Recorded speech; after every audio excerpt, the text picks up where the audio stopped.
Good morning, Judith. Good morning, Sonya. Welcome to the Coach's Cup podcast. Take two. I am Sonya Green from Sonya Green Coaching.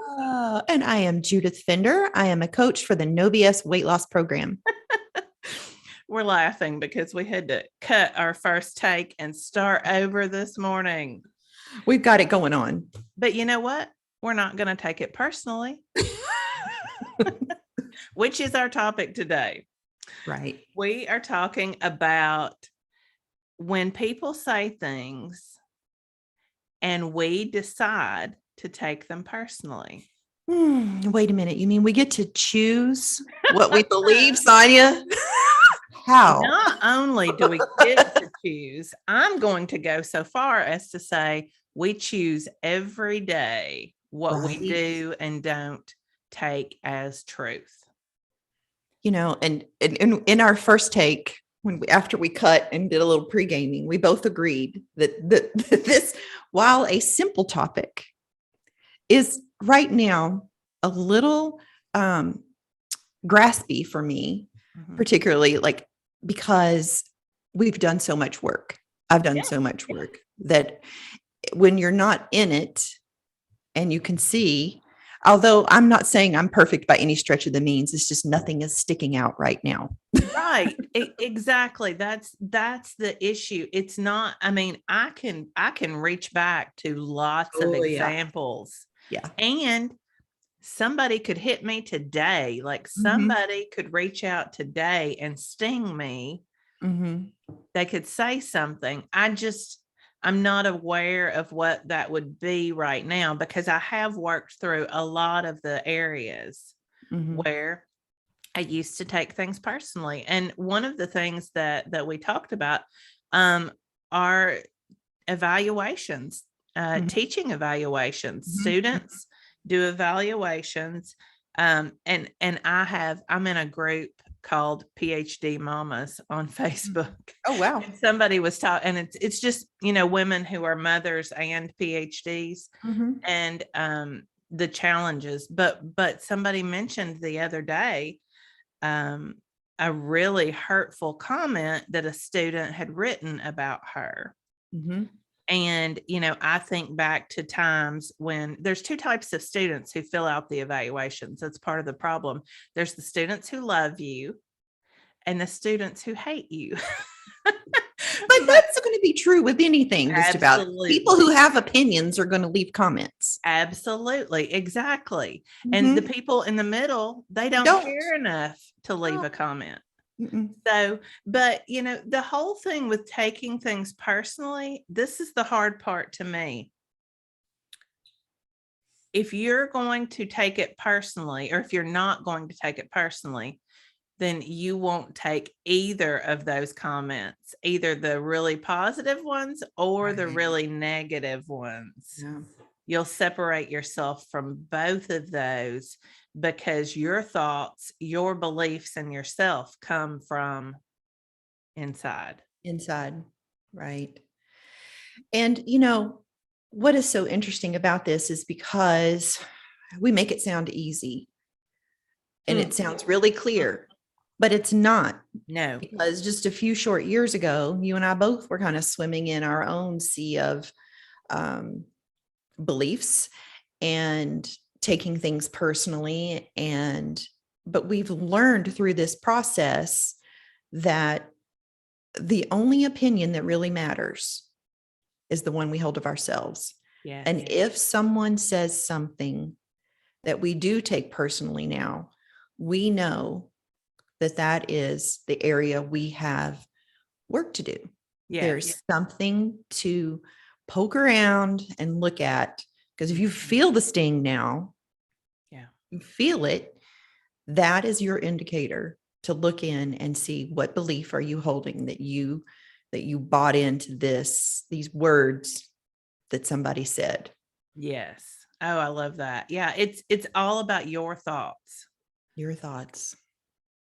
Yeah. So we're culturalized, we're socialized, the norm is to look to the outside for feedback on how we're doing because we don't have internal or intrinsic values so much.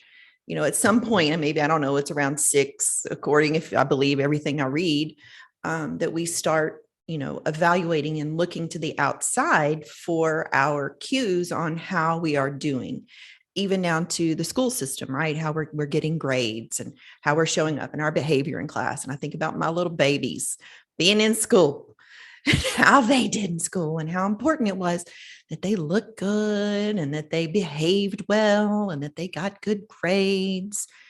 And, now with this thought work, when I'm coaching my clients, sometimes that is really, especially the mamas, I want to be sure and tell them about how they're, considering what they're demonstrating to their babies. Yes. How they're raising their kids and how they're modeling. Yeah. Yeah. I will say that is probably, now that you mention it, parenting is an area where I can always take it personally. And I mean, I know intellectually that that's not just me. We are all, if anybody out there thinks you are a stellar, perfect parent, I want you to call me. I want to know how you're doing it, because I think that's something that we all worry about. It's so high stakes. We want to think we can do it perfectly. And, so that's easy to take personally. I have to tell you, last night when I was considering this podcast, that is exactly the line of thinking I went to was, this is all fine and dandy until you get down to the parenting and learning to let go and love at the same time, and adjusting your sails to flow with this parenting gig, because there isn't anything that can tear us up more than our children and how they're doing, and what people say and what people think about them and what we think about them. And no, you are exactly right. I hadn't thought about that until you brought it up, but that is an area where it's very easy to take it personally. And the way that, as I have been interrogating and working on that thought, what the thing that I keep coming back to, that I do truly believe, is that discomfort is the source of our power. And so I may not do something right. Let me be a little stronger than that. I will not do everything right parenting. My 2 older children, I don't parent them a whole lot anymore. It's more, I give them advice as they need it. My 8-year-old, I'm constantly comparing, am I parenting him as well as I did the other 2? Am I, this, that, and the other? But ultimately, I'm going to mess up because I am a human, and he is going to benefit from that. He's going to find strength in himself. Something that I don't do well, he will have to figure out on his own. And that will bring him strength when he needs it. And I believe that. And it helps me to have some comfort when I'm taking my own parenting too personally. Right. And then I go kind of in a different direction when I find myself really getting in the weeds with my parenting or my thoughts about parenting. Mine are young adults now, almost 24 and 26. Yeah. I'm the consultant parent. That's the role I consider myself. And, but I find a lot of comfort in knowing that I got to learn my lessons too. Exactly. And thank God my parents let me have some space, although there were periods where I wasn't very happy about that. I wish I had a little more guidance, but ultimately I did well. I did all right and found my own way. And I know my children will too. Like you're saying, they're going to find a lot of comfort in knowing that their struggles, I'm going to give that word today, will be their strengths tomorrow. Exactly. Yeah. I think we're saying the same thing. We're coming at it from different perspectives, but ultimately it is going to be their strength that we are not perfect. Right. So back to words. No, personally, taking things personally. Yeah. Well, but many times it is from other people's words. And and what I think it's important for us to understand is a lesson that we've been taught probably since we were children. And that it's usually if somebody actually says something to us, boy, you're stupid, or boy, you look fat today, or, any of those words, that is, I'm gonna say 99.999% of the time, because I do, I hate to say 100%. It's because of something that's lacking within them. It is not about you, no matter who you are. You stepped in front of them today. You got the brunt force of their words, but it has nothing to do with you. It's all about what's going on for them. Right. And, it's like we've said earlier, that's easy when you're not in the throes of it. And I mostly think of, right, you're not I was in Facebook the other day, and there was someone had commented about, it was about getting much like your student Evaluations. Evaluations. Yes. This person had stellar reviews, a business professional, and she had stellar reviews on her Google search or something like that. And someone had blasted her. And, and I am sure that was that sting that we were talking about. She just couldn't wrap her brain around it. Cognitively, she was going, I know I'm good. I know I'm valuable. I know this is not about me. But that processing that we have to go through, and that sting, we get our sting. Yes. We get it. And then we get to work through it and comfort ourselves and find our own value and trust ourselves that we'll have our own back. Yeah. We won't take things personally. That speaks volumes about them. And anyone who's looking at that Google review, like your teacher evaluations, knows. Yeah. It's people with opinions. Right. And everybody has one. I'll never forget. Are we laughing about the same thing? Yeah, I'm sure we were. I'm going to say it. Well, I'll never forget the first time I heard someone say that. I think I was like in college, and it's just like the best thing, like just realizing we're all just walking around with opinions and mouths. Yeah, that's right. Everybody has them. Like, wow, that's pretty profound. But I think about us and our podcast and how we put ourselves out there. And at the end of every podcast, I asked for a 5-star review. You do. But the day is coming when we're going to get negative feedback. Yeah. And you know what? I have already decided that when that day comes, I will feel like we have fully arrived. Wait a minute. Are we asking for a 4-star or a 3-star? The day's coming when somebody says we're awful and that we are a waste of their time. And that give us something to podcast about, y'all. But that's show me one person who's putting value into the world who has not been criticized. Right. And I'll show you somebody that nobody knows. Oh, I think about Brene when she, I was watching her her Netflix special on Courage. I love that. I almost watched it again the other day. She was saying how after her TED talk and how her friend, said, don't go read the reviews. And her husband says, don't read the reviews. And he went off to work, and she was home alone all day. And she read the reviews and how they were saying things like lose weight. She needs Botox, biggest waste of time, shit like that. And it is so hard to think. And she was talking about how devastated she was, how she wrapped up in her blanket and she bought into the words, and, that hit spots with her. Because, I think you and I both agree. And people who put themselves out there to put value to help improve our lives. Yeah. Who would say something like that?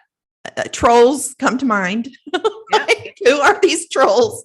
Well, and we know because of Dr. Brown, we know that people they push off their own shame. They get a temporary relief from their own shame, their own pain that they are in when they say negative things to other people.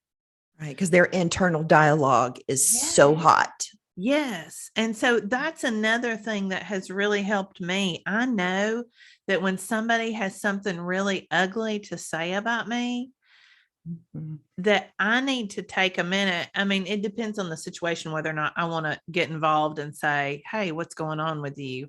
But there is something going on with them. And, when somebody leaves a review like that, they are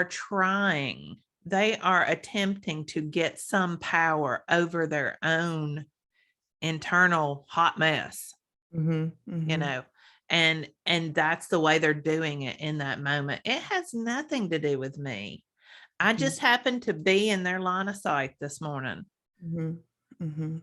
I just had this thought of, or this memory of, in the early days, I don't know if, have I talked about convenience store life at all in podcasting? A little bit, not a whole lot, honestly. I was running a convenience store at 22, started working at family business at 15, in a convenience store. And I had my own store at 22 with the help of my family. And I had, you learn a lot about people. They're just in and out. They come in and get their supplies, their junk, their gas, their whatnots, and you get little snippets of their life. And mostly in the early days, I was given a lot of directions. This is before Asheville was super, super busy. But, and this was before Google and maps. We were selling paper fold up maps. Yeah. And I kept one anyway. Where I'm going with this is when people would come in and pay for gas in advance and then drive off with the hose still attached in the car. And you just wonder what's going on in people's brains. Yeah. That I truly think I can remember. And the story I would tell myself that what had to be going on in their brain was that there must be something going on in the family. Like I would say they could be on their way to a funeral, Judith. You don't know what's going on in their life. You don't know what's going on. They could be going through a divorce, because it was just beyond my comprehension how you could drive off with a gas. Yeah. Gas. In your gas hose in your car and ripping it out of the pump. Yeah. But that's at 22. Now older than 22. Almost double. Have you had some experiences where you can understand now fully how something, because I think about, a few times in my life when my headspace has not been, I've not been in a good headspace. Just talk about all last year for me. I'm just coming through, y'all. I'm coming through. Well, and I remember one morning in particular when I locked my keys in my car at school. And I had to call security. And, that's just not something that I typically do. But I was in such a headspace that I was not. And when I say headspace, I mean that I was not in the physical world at all. I was deep in Sonya's brain. And, so yeah, it's to get some relief from that. I'm like you. I try to think when somebody is particularly, I don't know, the good Southern word is ugly. My daughter always questioned that because she grew up in other places than the South. But I think Southerners know what I mean when I say somebody says something ugly. or does something, I'm going to use the word, we call stupid.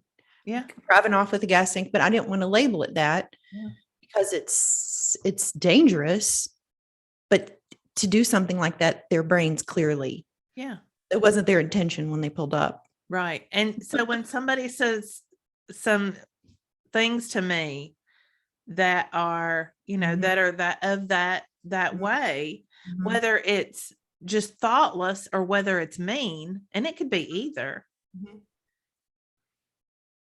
That's on them. But Mhm. how we react, Mhm. that's on On us. us. Yeah. Yeah. And so, 100%. yeah. And So like I while the think, oh, I'm sorry. no, I was thinking about the customer, like, or, it's happened several times, not just once. Like it's pretty much a couple times a year now. But if we thought of that as, them saying words Mhm. and, taking it personally would just not be helpful. No. Like thinking that they showed up there to mess up your business, to jam up your day and Yeah. have to shut the pumps down, and you got to clean up the gas, and the fire department has to come, and it's a big deal. It's no fun. Well, and that's the way we think of it. That's the way we're tempted to think of it when we're in our own negative headspace, right? Mhm. When we're believing And the blaming. story, yeah, and blaming. Mhm. But how much better is it for them and for us if we can Yep. have some compassion Yep. and know that there are times when we need compassion Yep. and trust ourselves to think, okay, you're having a bad day. I'm sorry about that. I'm not going to have a bad day because of it. Yeah. Yeah. That's That's power. yeah. It's you're right. That is power. And it's optional. Like, 'cause suffering would be optional, Yes. right? Choosing to believe otherwise, that they were out to get you, Yeah. out to ruin the day. Yeah. Yeah. Most people are not out to ruin our day. No. They're No. just trying to get by on their own. Yeah. So it's about time to wrap this up. Yeah. What do you want to leave folks with as far as not taking it personally? Oh, put me on the spot here. You know, to believe enough in yourself that you get to decide, that you get to take ownership of everything you put in your brain, Mm-hmm. and to guard it and be mindful of what you choose to believe and what you let in there and what to let out. Yeah. Oh, This is yeah. not about me. This problem is not mine. Yes, that's what I was thinking, that self-trust. When we can do that, the anger at other people, the jealousy, all of that stuff can go away if we can just let go Mhm. and trust ourselves. I, I'm not going to let somebody else tell me how to think about me. I'm going to choose Mhm. because I know what I'm made of. Yeah. 100%. Yeah. All right.